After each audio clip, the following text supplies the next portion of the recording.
Hi, welcome to Tea Tips with me, Dr. T, and of course, my wonderful Camellia sinensis plant. Today, we're going to talk about green tea and some of the different varieties, and you can find out all that information in my book, The Ultimate Tea Diet. Have you picked up your copy?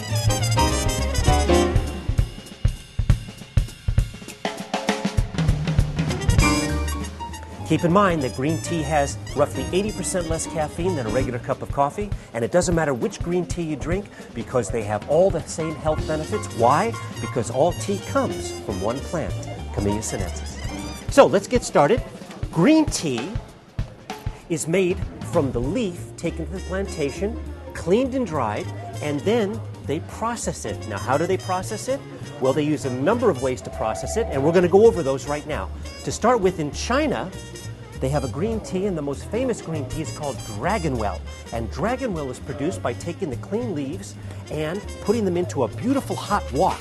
And depending on how that wok is fired up, whether it's gas or charcoal or peat or whatever they might use, it adds a different flavor to the green tea. And you can see it here beautifully. In Japan, the green tea is called sencha. Sen, green, cha, tea. Sencha. And in Japan, they take the clean leaves and they put it into a room and they steam them. That's why sencha tea is always so verdantly green, and it has much more of an angular flavor like that. Here we have a very special tea from China. It's called rock tea. This is a famous tea.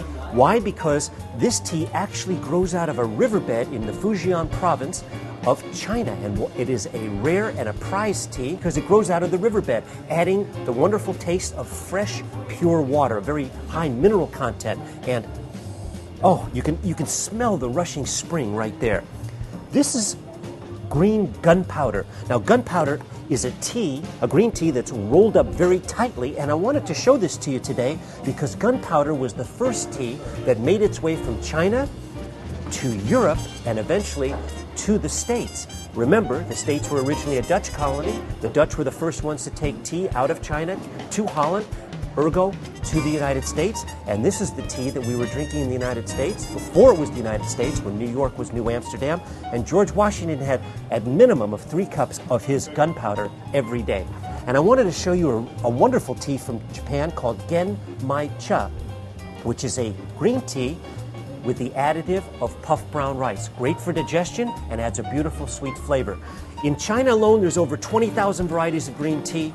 So I'm sure there's one out there for you to start your journey towards good health, 1 cup of tea at a time. And next week, be sure to stay tuned because you're going to find Dr. T in the kitchen.